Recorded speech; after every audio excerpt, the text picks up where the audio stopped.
The town was Barth, and the camp was called Stalag Luft I. Thousands of prisoners arrived here. They did not know what would happen to them. Would it be a good camp or a bad camp?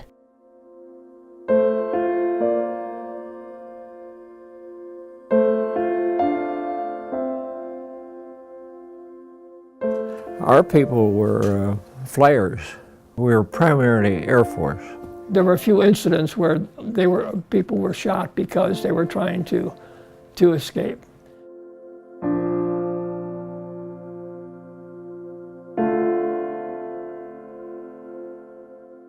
We had the feeling that the Germans, if they had an excuse, would be harsh with us. And you were thinking, am I really going to get home?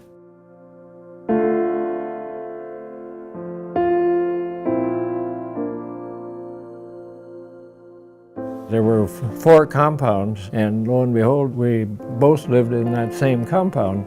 The odds are tremendous. I just don't, it's a phenomenal story.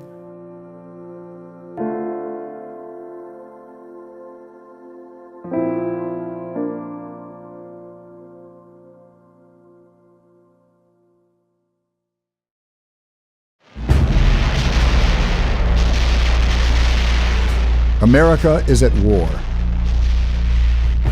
In Illinois, the war comes home to the family of Robert McAdam. I was drafted. I purposely did not join because my mother had 5 boys. And the first one was drafted, the second one volunteered, and the third one was drafted. Every time one of her sons went in, she cried for nights. By this time, the other brother had gone in too, so we had a 5-star flag in the window. When I went in, I was in the Army part of this before I transferred into the Air Force. I graduated as a navigator in April of '44, and upon being commissioned, was assigned to go through phase training in B-17s. Not far from where Bob McAdam's mother says goodbye to her sons, Sherwin Butch Desens leaves his family for the Army Air Corps Flight School. I was trained mostly in fighters, in P-47s. That's where I was assigned to. At flight school in Groton, Connecticut, Butch trains for aerial combat in P-47 Thunderbolts.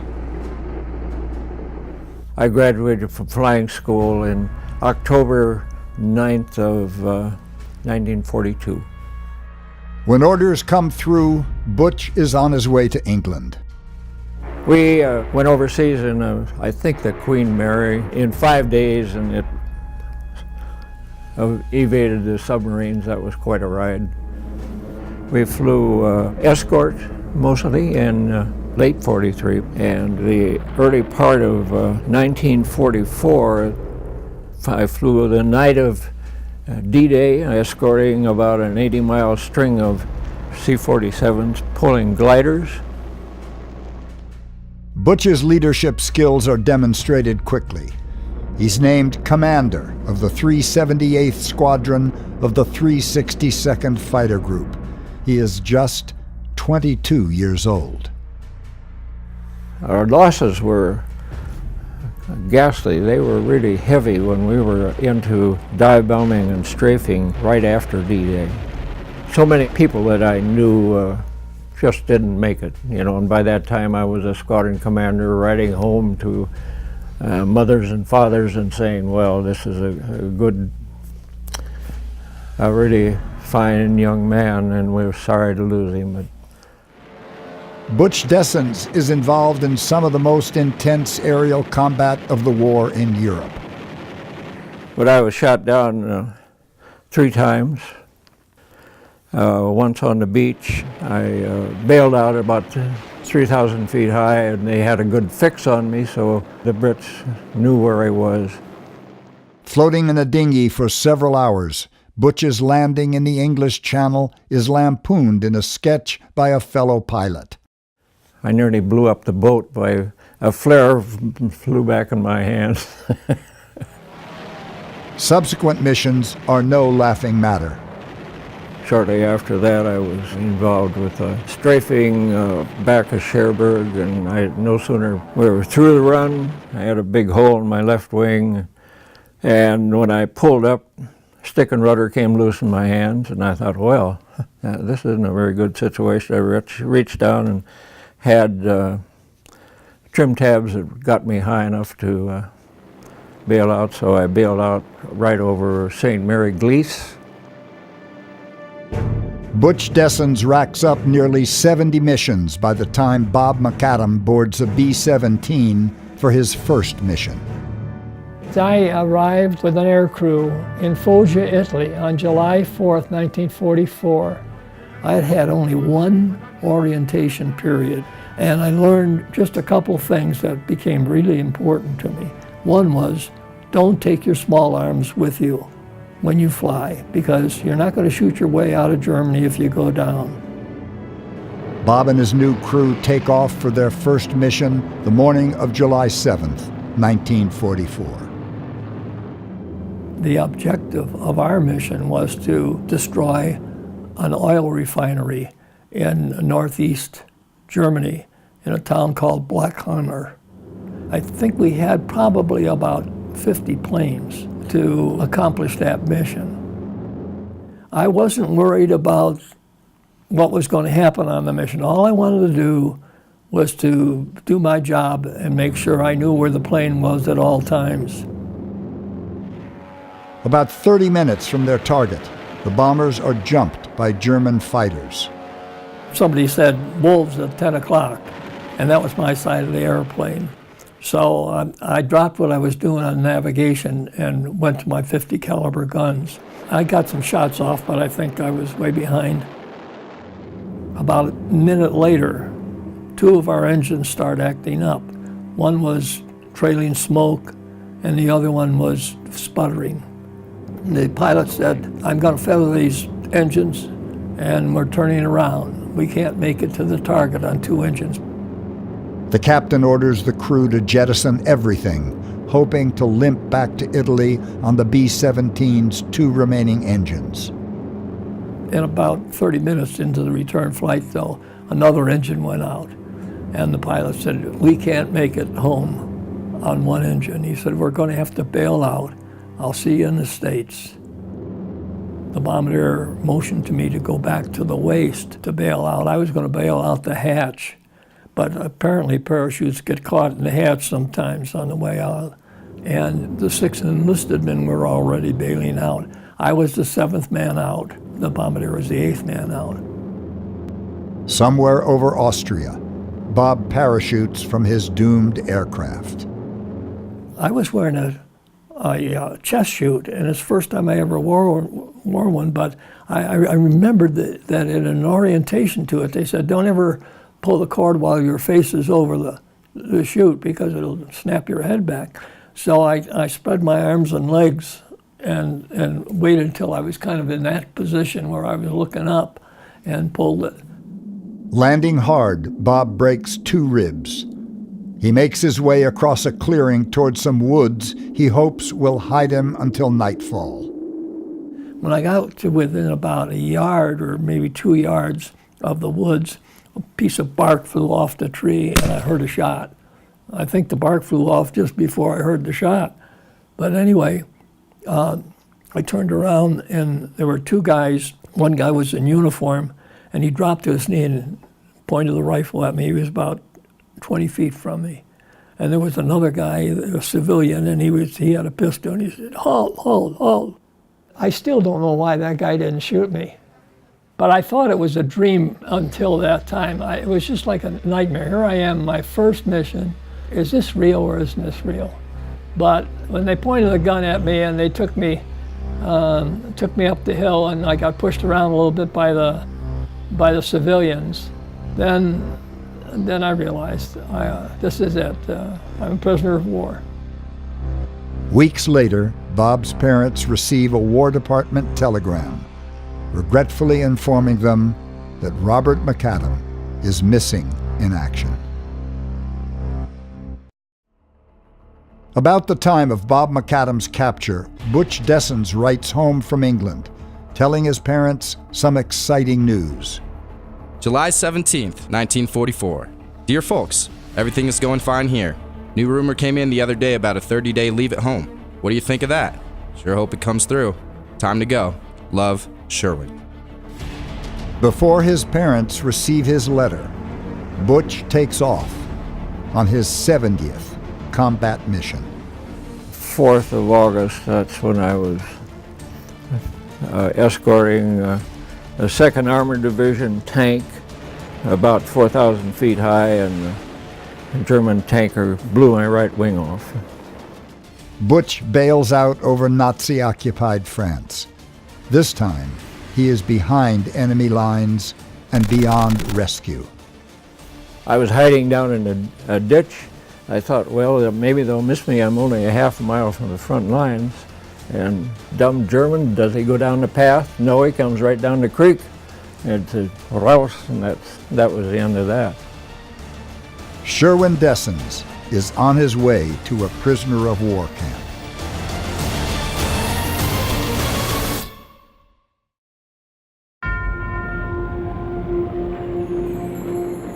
At this point in the war, Allied aircraft are laying waste to German cities.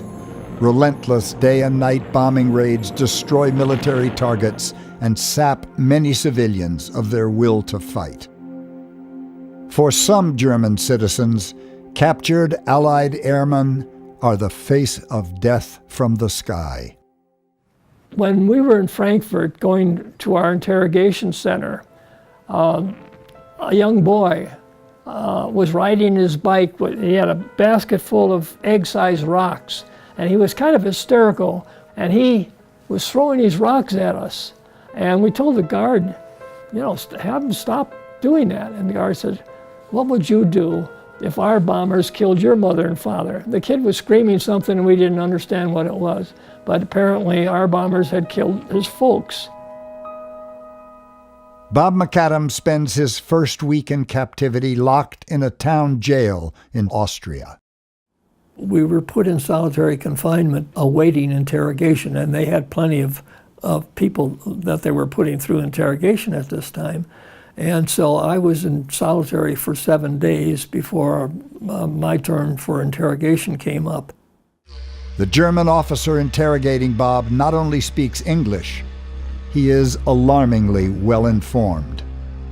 And he opened up a big book and he said, I probably know more about your mission than you do. He started to give numbers of the airplanes. The thing that really let me know that he had good intelligence was, he said, and your group commander is named Colonel Rice. Well, Colonel Rice was the guy that gave us the orientation mission. Bob and other prisoners are loaded onto a train bound for a POW camp. He describes it later in his journal. By July 23rd, we had all been looking forward to our assignment at a permanent POW camp. Occasionally, the train we had been riding would be forced to halt in the protection of some hillside while the 8th or the 15th passed over us on a mission of destruction. It was a very uncomfortable thought to know that from now on, we would be on the receiving end of those big birds.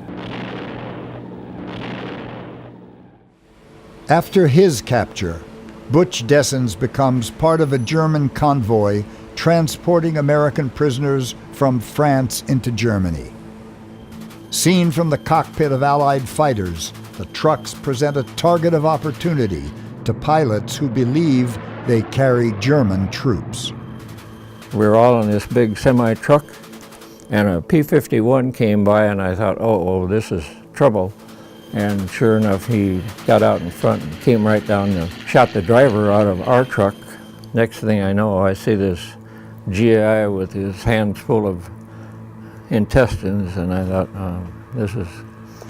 Then that fighter turned around and he leveled on us, but halfway down he recognized the GI helmets they had on, so he quit. Butch then spends several cramped and claustrophobic days on a train. By that time we were going through Paris and locked up in these boxcars. Both men end up at a POW camp within sight of a small German town on the edge of the Baltic Sea. It was right across the Baltic from Sweden. Ended up at Stalag Luft I. The town was Barth, and the camp was called Stalag Luft I. At last, after weeks of being pushed around from jail to jail, we arrived in Barth on the 23rd of July. From the little town, we could discern the swastika flying high over the camp as we walked that last mile. When we approached the camp, a bunch of the prisoners inside, we could hear them say, "New Kriegies up, new Kriegies up," new prisoners of war. And then they said, "Did you guys bring any food? Did you bring any water?" And then when we got inside, we found out that they had actually saved some of their own food for us because they had gone through this themselves before they got into camp, that they were pretty much starved between the time they were captured and the time they got to the camp.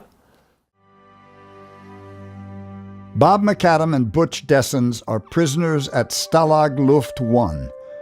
For their families, there is still no confirmation that they are even alive. Then, a letter from Bob to his mother.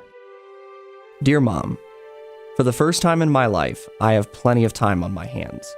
However, most of my former activities are restricted here. You should know that I'll be thinking of you every day until I walk through the door of the old mansion once again. The darkest moments for me was when I thought about my folks at home and my family, and that they didn't know what condition I was in. They didn't know that I was still intact and was going to make it back. And my mother had, she had 5 in, and she had gotten 2 missing in actions within 10 days on 2 of us. I realize better than ever now that a mother must be the best soldier in the family. Love to all, and especially you, Bob. Butch also gets word to his parents. Dear folks, I'm feeling fine now. Wasn't hurt coming down. Lucky, I guess. I've been doing a lot of remembering lately, mostly about your Sunday dinner, Mom. So you better be ready when I get back. Love, Sherwin.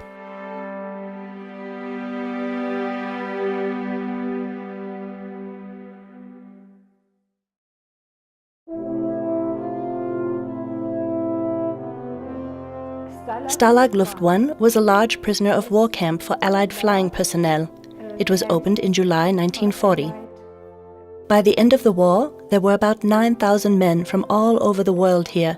It was administrated by the German Air Force. A scale model of Stalag Luft I recreates what time and the elements have largely erased.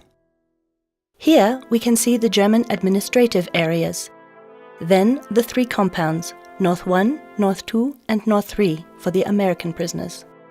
These 2 big barracks are for the guards. And here at this street is the infamous cooler. The cooler was for prisoners who tried to escape. Our compound had about 7 barracks in it, and each barrack was divided into 10 compartments. There were 20 men assigned to each compartment. We had bunks that were 3 high, and so we ate and slept and cooked in that room. Late summer of 1944 fades into chilly autumn. The men in Compound North 2 spend most of the day in their barracks, writing letters to the folks back home. Time passes quickly, and yet it seems like it has been a small eternity. Don't worry about my health. It is good. I only pray that yours may be as good as mine. Please be good to yourself until I can take you in hand. Love, Bob. To fill the empty hours, Bob McAdam also writes poetry. When cannons cease their deafening roar, and we are free men all once more. When all our friends about us sigh at our brave ventures in the sky. When sunshine tints our darkened past, will we a thankful moment cast to God who made our shroud lines taut and pay the debt for life rebought. Other men cast their eyes beyond the wire. Founded in the 13th century, the town of Barth was once a part of Sweden.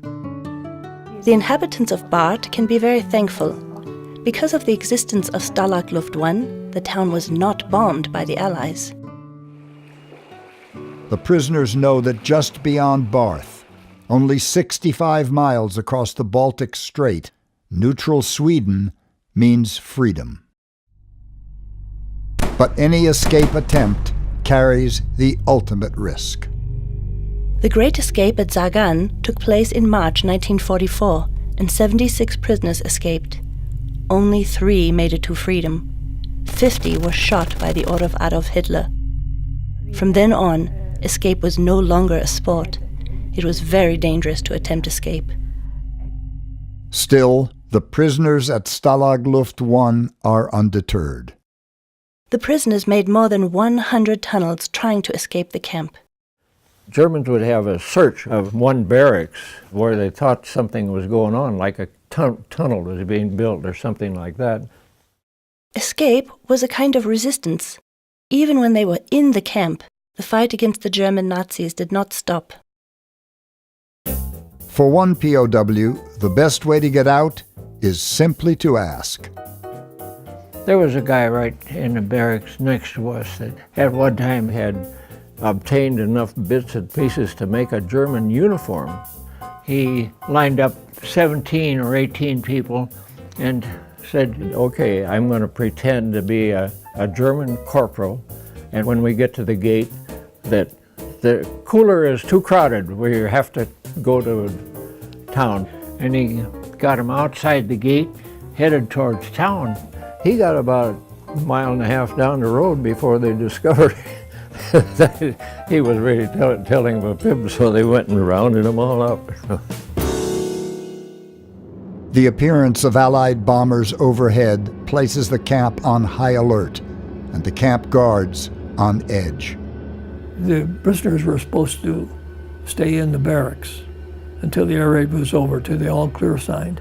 On 2 occasions at least, prisoners forgot that the air raid was on and they walked out, and seeing no activity in the compound, they turned around to go back to the barracks, and they were shot in that process, killed in that process.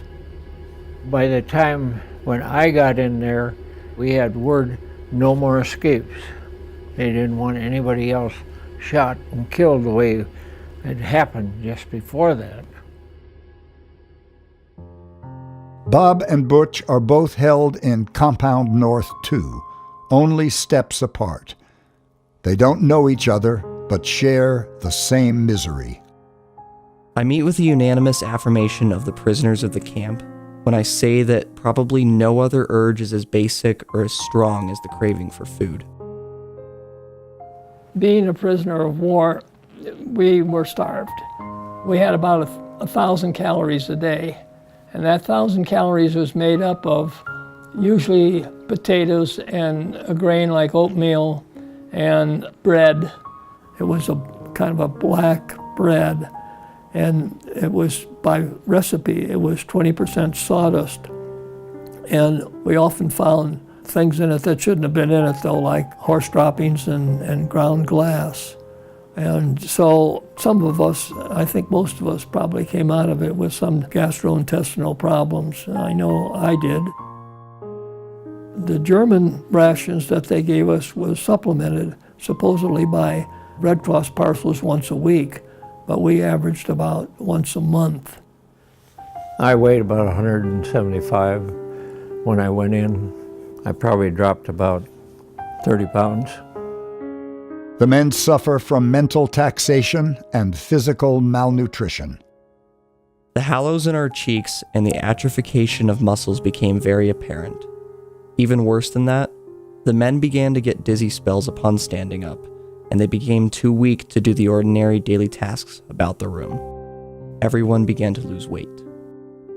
When I went into the prison camp, I was about 145 pounds. When I came out of the camp, I was about 120. We could feel the strength of the undertow dragging us firmly into the depths of despair, but we could do nothing to help ourselves. Our actions were controlled by our thoughts were controlled by our stomachs, and our stomachs were empty. The winter of 1944-45 is Germany's coldest in 50 years. The Bodden is the bay of the Baltic. The winds are very cold in the autumn and in the wintertime. Those who had to live in these barracks, they were freezing. The barracks were made of wood and they stood above the ground on piles. Still, other things added to our misery. The coal shortage was very acute, the activity on both fronts was at a low ebb, and the weather was damp and miserable. The prospect of spending a joyous Easter was nil.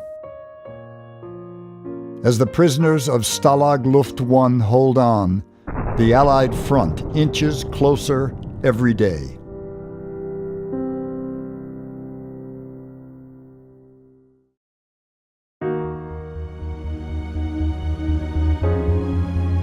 Winter slowly yields to spring. Then comes stunning news through the camp grapevine. Nazi Germany is on the verge of collapse.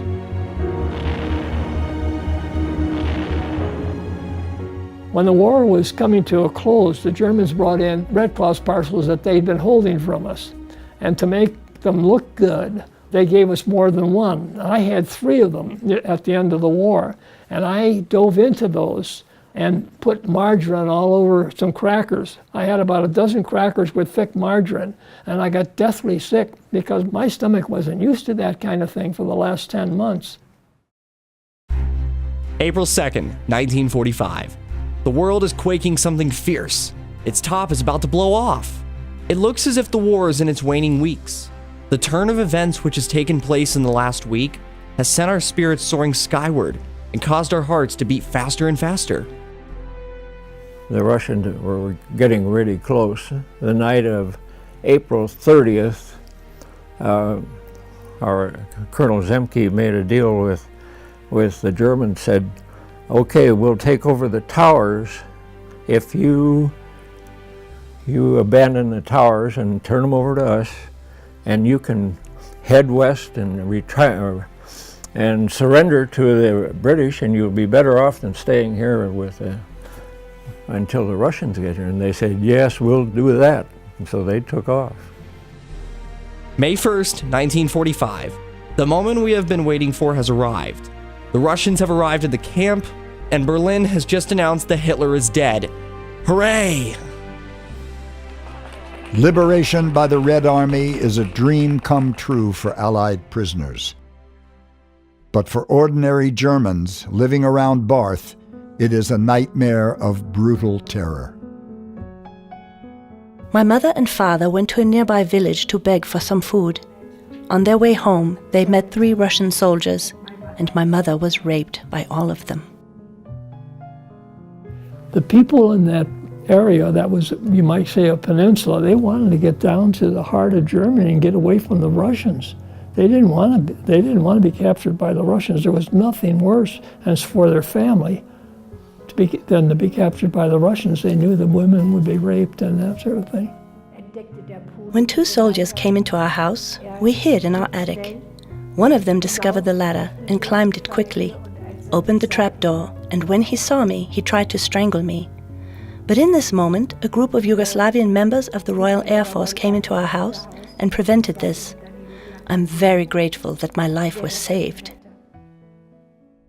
In his journal, Bob McAdam describes his Russian liberators as rough, rugged, and most of the time drunk, on power, vodka, or both.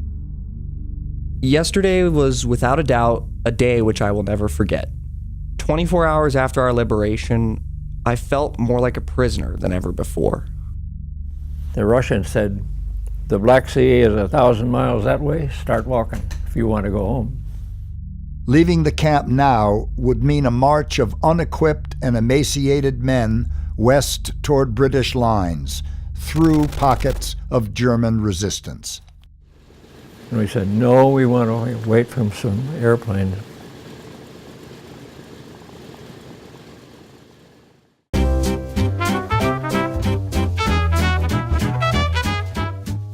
With the war in Europe at an end, former prisoners rushed to get word of their freedom to loved ones. Finally out of the clink. We'll be home soon. Say hello to everyone. Major Sherwin, Desens. Bob makes it to England, but telegrams his mother asking her to wire $150 as he waits for his back pay. Butch boards a ship back to the States. We got to New York and got off the boat. We thought, well, we'll stop in New York for a day or so and see our friends. They said, no, you're not. If you don't live in New York, you get on that train, you're going to Chicago. Butch Desens and Bob McAdam are ready to start living the rest of their lives.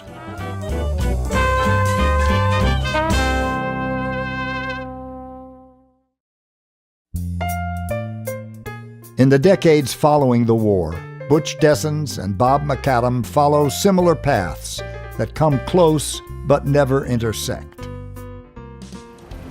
Both men serve in the Korean War. I stayed in the military after the war. I stayed in the reserves, and I was recalled for the Korean conflict.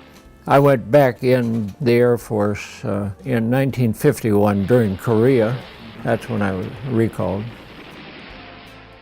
Both Butch and Bob received degrees from the University of Illinois. But I ended up finishing my doctoral program and going on to a career in academia. In high school, Butch knew a girl named Marilyn Walsh. He wrote to her often during the war, including from Stalag Luft I. Really planning on taking up a lot of your time in a few months. So get ready. All my love. Butch and Marilyn were married July 24, 1945, raising 2 children in a family that today includes 5 grandchildren and 7 great-grandchildren. While attending DePaul University, Bob meets a young nursing student named Grace Ford. They were married August 16, 1947. Grace and I had 8 children, and we have about 14 grandchildren, and we have 9 great-grandchildren. Bob McAdam and Butch Desens build lives of enduring success. Both men are accomplished athletes. In his 60s, Butch wins multiple championships at his golf club and shoots his age on 9 different occasions. He enjoys downhill and cross-country skiing into his 80s. Bob takes up racquetball in his 50s and attains senior elite status. He then becomes a distance runner, setting records for his age group when he's in his 90s. In a retirement community near Denver, Colorado, Bob McAdam is as outgoing as ever. I'm going to go down and see my buddy. It's just about 25 steps down the hall here. Bob has walked this hallway many times. Until recently, he always went right by the door where he plans to stop today.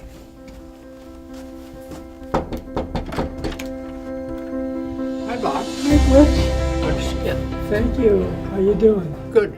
2 men, held at the same time, in the same compound of the same prison camp, now living just 25 steps apart. As I recall it, I was coming out my door and locking the apartment, and Butch was doing the same with his apartment. And so he said hello to me, and I said hello to him, and he said, I understand you were a POW. And I said, yeah. He said, so was I. So I said, what camp were you in? He said, I was in Stalag Luft I. And I said, so was I. So I said, what compound were you in? He said, I was in North 2. I said, so was I.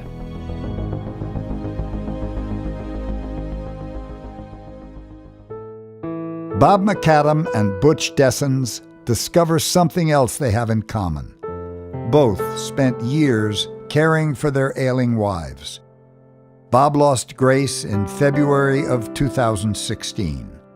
Butch lost Marilyn 10 months later. I was taking care of Grace, and he was taking care of Marilyn. And I just want to say that Those two people, Grace and Marilyn, played a big part in what Butch is and what I am today. He is first class. He is a super guy. You don't meet very many people as solid as he is. One of the things that I've been impressed with was his devotion to Marilyn. And I saw how he took care of Grace and how much he suffered when he lost her. So we always had that in common. So we both went through a long period of caregiving. We have a lot of things in common. So I'm just getting acquainted with Butch now. The men begin a new friendship of shared memories, easily swapping prison camp stories from decades ago. There was a bet made when the Allies began to build up after D-Day. There was a lot of betting going on amongst the guys that I was close to. One of the guys said, we'll be out of here by Thanksgiving. Another guy said, well, we won't be out of here by Christmas. And he says, well, I'll bet we will be. And the guy says, okay, what will you bet me? He said, well, I'll kiss your ass if we're not out of here by Christmas. He said, you will, in front of the whole compound? So Christmas Day came along. Of course, we're still there. Light I'm snow. glad I didn't see that. In the 9 months that Bob McAdam and Butch Desens live steps apart in Stalag Luft I, the men from Illinois never meet. I was a second lieutenant. You were what, captain or major? Major at that time? Yeah. So he was in kind of a VIP barracks. The higher ranking prisoners were all in, or pretty much in one barracks. Butch and I probably live in 50 yards apart. Do you remember the guy that led the exercises? I said it was me. I just vaguely remember having exercises led by Bob, but I didn't know his face and I didn't know anything about him. Today, as Bob and Butch get to know each other, they don't even ask what are the odds against the way they finally met. Not only were we prisoners of war in the same camp, but 70 years later we find out we're living right across the hall from each other. It's a real coincidence because that I can't get over. It's kind of a miracle. So Butch, you gonna watch the football game tonight? Yes, I should.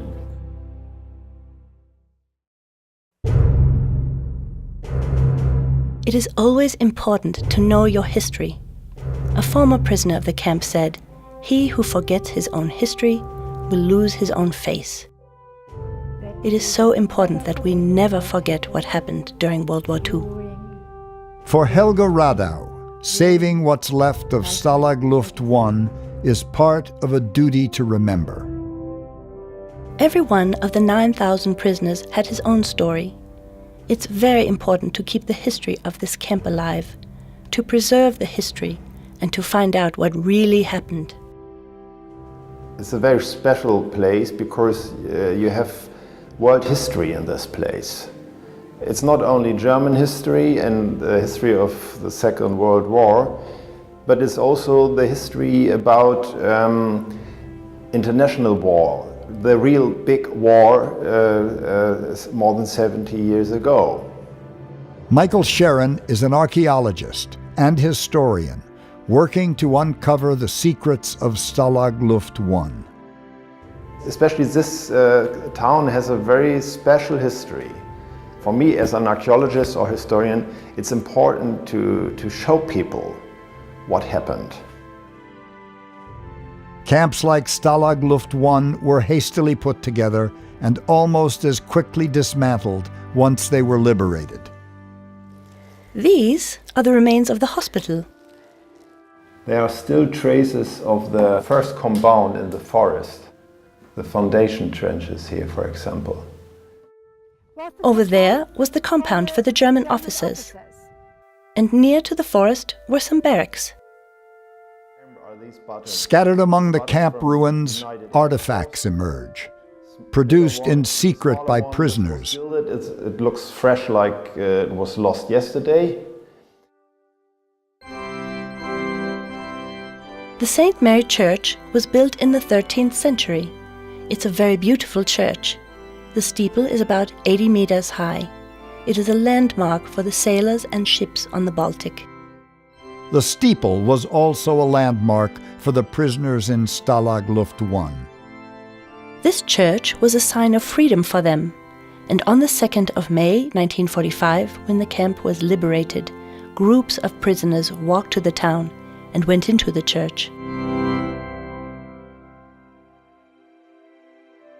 The remains of Stalag Luft I bear witness to the ordeal of those held captive here. This is the site of the memorial to Stalag Luft I. This plaque is dedicated by the citizens of Barth and the Royal Air Force Ex-Prisoner of War Association on the 28th September 1996 to commemorate all those held prisoner at Stalag Luft I, cited here from July 1940 to May 1945. On one side of the memorial, the plaque is in English. On the other side, German. In both languages, the final words are the same. Nothing is forgotten. It happened, and we are not responsible anymore. But we have another responsibility. We have to talk about it, and we have to find out what happened. The young generation, they must know the history.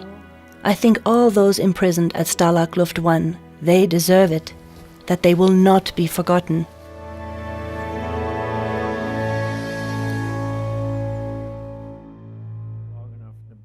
As distant as Stalag Luft I seems to Butch and Bob today, there are times when it suddenly reappears. In 2004, Butch received a letter from a German veteran who was part of the tank crew that shot him down the day he was captured. He had my name, so he wrote me a letter and said, well, I had a big gun on that tank that shot you down. He said, then your squadron buddies nearly buried me in dirt because they shot up his tank, and then he was hiding in the ditch right alongside. Butch replies with memories from his side of the shooting. You were right in saying August 4th, 1944 was a bad day. Most of it still stays with me to this day. I really wasn't very happy about the machine gun bullets passing close by as I floated down in my parachute. I suppose you were not very happy with the aircraft spewing machine gun fire at your tank.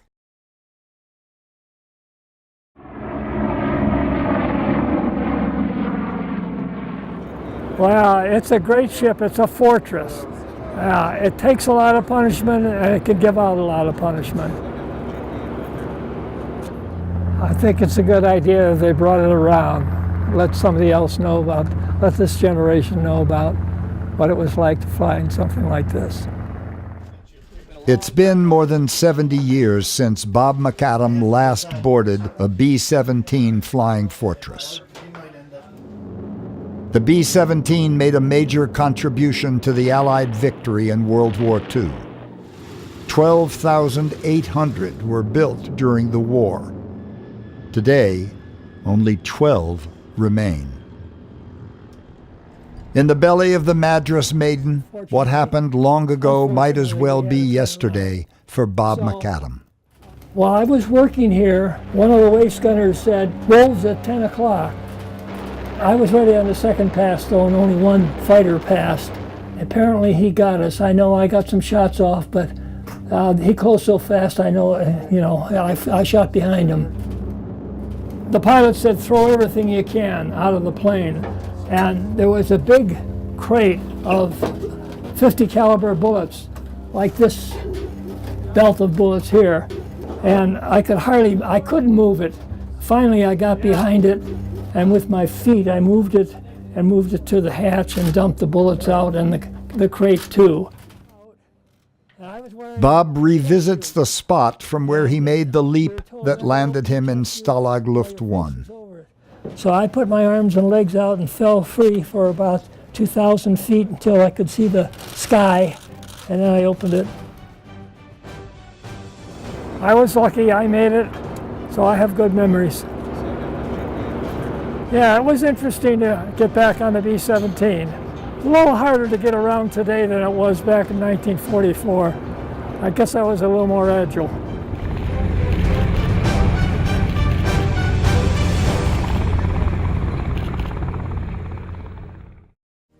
Bob has one other memory he keeps tucked away.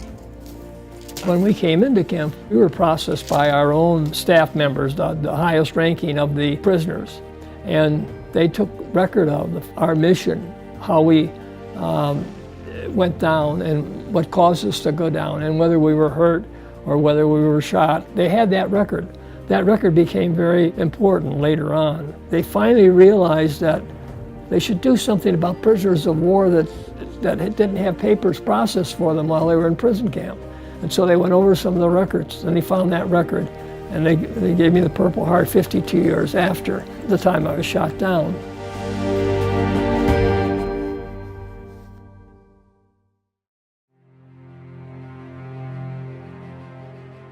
My personal prayer is that I shall always remember these trying times, especially when things are running smoothly for me, so that I might appreciate more fully the simple gifts of life. I shall enjoy my food, because I know how it feels to starve. I shall enjoy my liberty, because I know what it is like to be confined.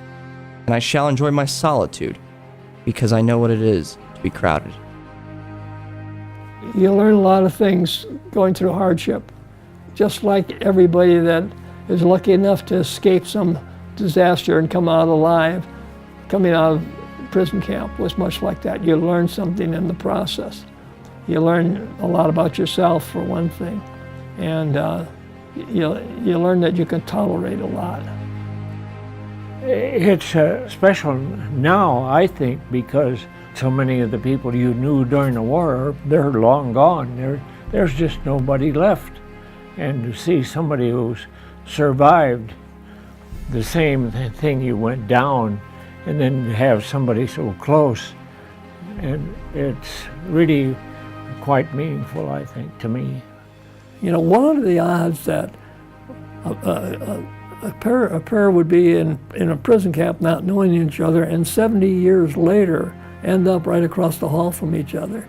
I think, especially since we're both, you know, towards the end of our lives, it's not like we have many more years to go. Butch and Bob have so much more in common than 9 months in the same prisoner of war camp. They have a lot of catching up to do now that 25 steps unite them. Hey, Butch. I'm glad that we met after 73 years, I am too. and I hope we can do it for another 73. Okay. It's been great knowing you. And I want to know you the rest of my life and the rest of your life, too. Okay. That'll be another 25 years or so. Okay, if you say so. Thanks, Butch. If in mortals there be love, this is it, that they should live and fight or die together. In truth, it should be said that airmen do not die. For in the hearts of those who wear the silver wings upon their humble breasts and invade the crystalline blue with wings of steel, we still fly close formation with those who fly on angels' wings.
When Desens was 5, the opinionated and outgoing little boy told his parents he hated his given first name, Sherwin. He told them, "I hate my name. I'd rather have the dog's name." His parents looked at one another, and though a bit taken aback, eventually smiled lovingly. After a brief pause, his mother said, "Okay, Butch," and the name stuck. It's a great story.